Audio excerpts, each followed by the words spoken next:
Matapos ang revelasyon na si Amane ang traidor ng JCC at ang kaunting pasilip sa lakas ni Yotsumura, ngayon na i-review na natin ang chapter 81 and 82 ng Sakamoto Days ay sa wakas masasaksihan na natin ang gagawing paraan ni Shin na kumbinsihin talaga ang pinakamatandang guro na si Satoda Sensei na magbigay ng impormasyon sa kanya patungkol sa database. Isang paraan na mauuwi sa isang labanan mga kaibigan at sa bandang huli ng video ay isa ring confrontation sa pagitan ng grupo ni Uzuki ang matutunghayan nyo. Kaya na may this is Mr. Mekan at wag na natin patagalin pa. Let's go!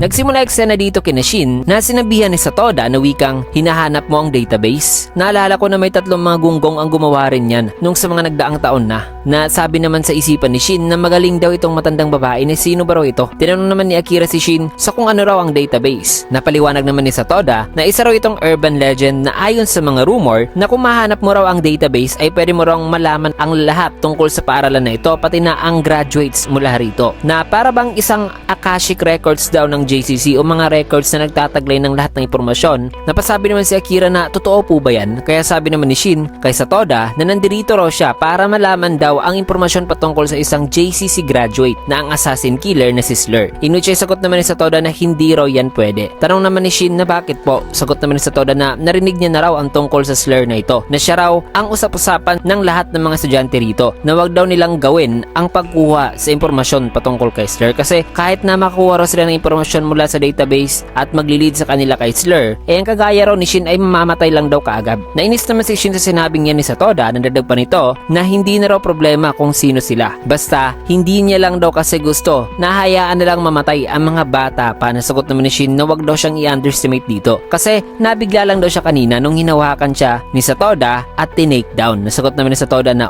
so gagamitin mo ba yung excuse na yan kung mamamatay ka na? Mga salitang mas lalong nagpainis kay Shin kaya agaran itong kumilos ng mabilis para atakihin si Satoda pero pasimple lamang siyang tinake down, hawak-hawak lamang isang kamay nito. Nasabi pa ni Satoda na napaka-ironic daw kasi tinuturuan niya raw ang mga bata rito sa kung paano maging mamamatay tao pero ayaw niya raw mamatay ang kanyang mga estudyante. Sabay hinigpitan pa niya ang kanyang paghawak sa kamay ni Shin. Nasabi naman ni Shin na inatake raw kasi sila ni Slur noon na kahit ang kanyang pamilya ay wala rin daw exception para kay Slur. Kaya gusto niya raw malaman kung paano raw naging ganoon si Slur na kahit gaano pa raw ito kadelikado, ayaw niya raw makitang mamatay ang mga taong pinapahalagan talaga niya. Kaya nga nandito raw siya ngayon. Pero bago muna yan mga kaibigan, kung gusto niyo namang manood ng movies o TV series pati na sports at especially anime, ay sagot yan ng Usine na marami ka talagang pagpipilian mga kaibigan para mag binge watch. Kaya kung interesado kayo ay pindutin niyo na lang ang link dyan sa comment section sa baba ng videong to. Maraming salamat. Balik na tayo dito sa video. Sa isipan naman ngayon ni Satoda ay nasurpresa siya na nakakayanan pa raw ngayon ni Shin na makapagsalita na masakit-sakit na raw itong kanyang pagkahawak kay Shin ngayon. Kaya sinabihan niya itong si Shin na sa totoo lang daw kung ganyan daw kadeterminado ngayon si Shin na makuha ang kanyang kagustuhan, then titignan daw niya kung kaya ba raw ni Shin na makascore ng one hit sa kanya sa isang matandang retired na raw na sundalo. Di naman makasagot si Shin na paliwanag naman ni Satoda na pero may klase pa raw kasi siya na kung saan siya ngayon magtuturo at marami pa raw siyang gagawin. Kaya di raw siya pwede magsayang dito ng oras. Sabay ibinigay na lang niya rito ang parang ID. Natanong naman ni Shin na ano ba raw ito? Sagot naman ni Satoda na isa raw yung assassin permission slip. Isa raw itong lisensya na binibigay para targetin ang isang specific na tao sa loob ng 24 hours dito sa JCC. Ginagamit daw nila ito sa mga seniors na nagtitake ng graduation test. Maya-maya pa'y nagring na ang bell. Nasabi naman ni Satoda na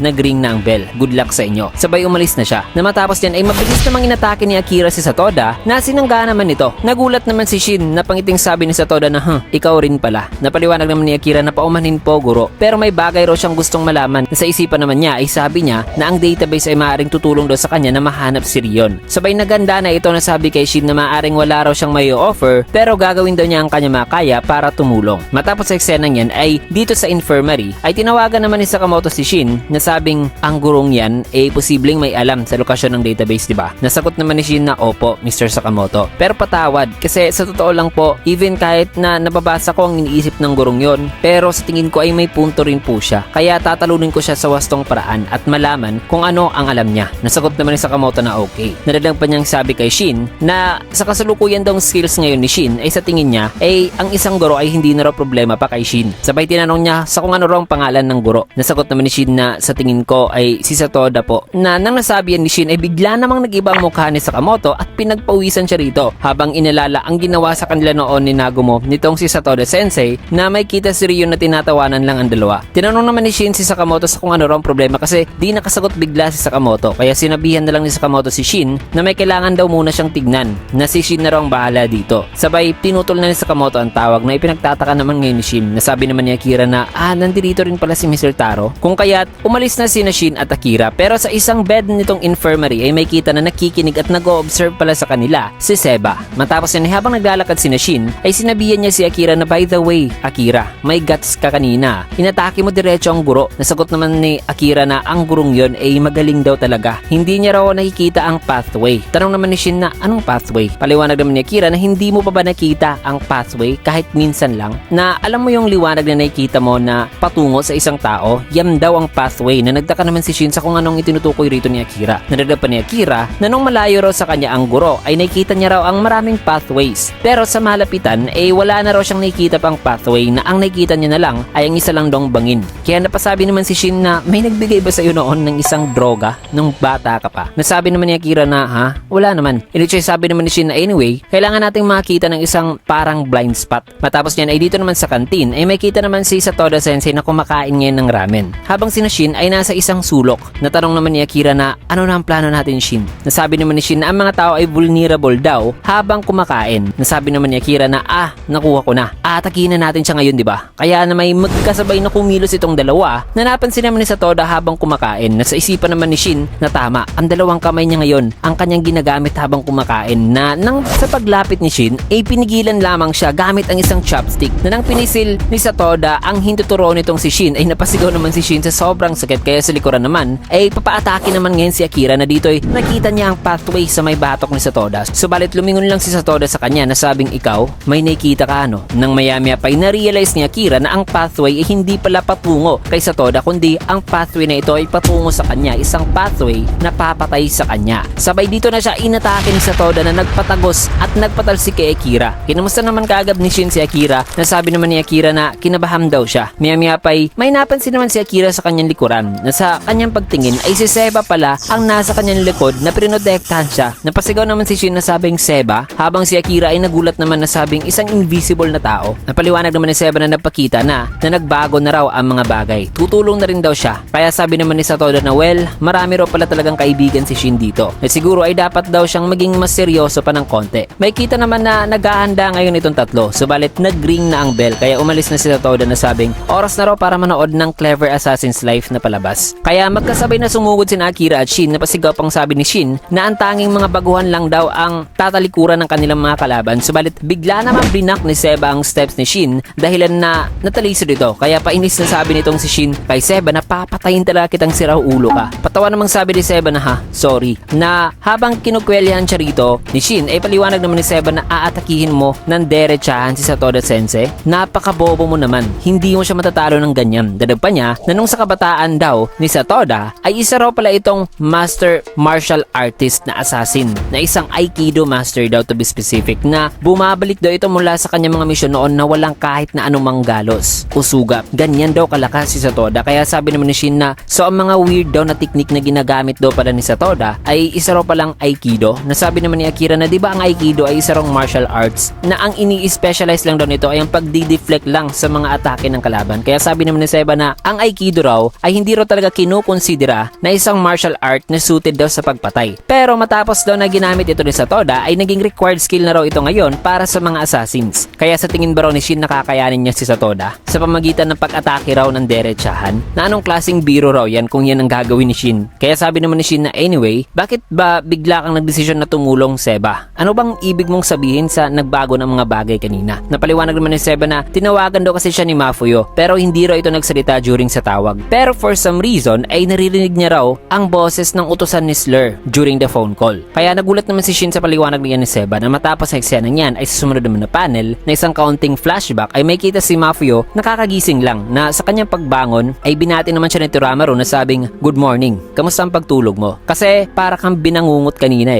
na grabe raw ito kung matulog. Ayon pa kay Toramaro na wala raw siyang pwedeng gawin dito. Sabi naman ni Mafio na, "Hindi, katapusan ko na. Nakatulog ako na hindi naligo." Kaya tanong naman ni Toramaro na, "So anong issue?" Napansin naman nga ni Mafio na may bandage ang kanyang binte. Natanong pa niya rito kay Toramaro na, "Binandage mo ba ako?" Sagot naman ni Toramaro na hindi. Hindi yan ako. Ang mabait na dear yon. Na ano ba raw ang problema sa VIP treatment na ibinibigay sa kanila? Na trinitreat daw ang kanilang sugat at pinapakain daw sila na para bang nangungutya raw ang mga taong to sa kanila kasi di pa raw kinuha ang kanilang mga weapons. Daraw pa ni Toramaro na hinihintay kita na magising. Di ba mabait ako? Kaya kainin muna natin itong ice cream bago pa ito matunaw. Nasabi naman ni Mafio na hindi raw siya kumakain ng melted ice cream na nakakadiri raw yan. Sabay tinignan ni Mafio ang paligid na tanong pa ni Mafio na ano ba itong nakakadiring lugar na ito? Isa ba raw itong parang factory na wala raw guards dito? Nasabi naman ni Toramaro na nakakatakot naman sabay hinawakan niyang balikat ngayon ni Mafio. Kaya tanong naman ni Mafio na hinugasan mo ba yung kamay mo? Kung kaya't sinapak naman siya ni Toramaro na sabing ang bastos mo naman. Maya-maya pa'y natumba naman si Toramaro na dito mismo nagland kay Gako na natutulog ngayon. Umatras naman si Toramaro na buti na lang ay hindi nagising si Gako. Kaya umalis na itong dalawa. Nasabi naman ni Mafio kay Toramaro na hindi ako makapaniwalang natalisod ka doon. Nasabi naman ni Toramaro na aksidente lang yon. Maya-maya pa'y dahan-dahan namang naglalakad itong dalawa. Na sa isang room ay may narinig naman sila na sa kanyang pagsilip ay may kita si Uzuki na para bang nagsasalita at may kausap pero ang kanyang kausap ay ang kanyang sarili lamang. Bigla namang nagulat si Mafio nang biglang nag-appear sa likuran nila itong si Kashima na sabing may lakad kayo. Kaya na may magkasabay na kumilos ang dalawa na ngayon inatake ni Kashima na naiwasan naman nila. Nasabi naman ni Kashima na ang bathroom ay hindi raw dyan patungo. Maya-maya pa sa pag-land ni Mafio ay may napansin naman siya na nang naapakan niya pala ang isang ipis. Kaya bumagsak naman si Mafio sa sobrang pandidire na sabing patayin mo na ako, nakaapak ako ng isang ipis. Nasabi naman ni Toramaro na hindi ito ang oras para sa bagay na yan. Bigla namang nagulat si Kashima at nilapitan ng ipis na sabing,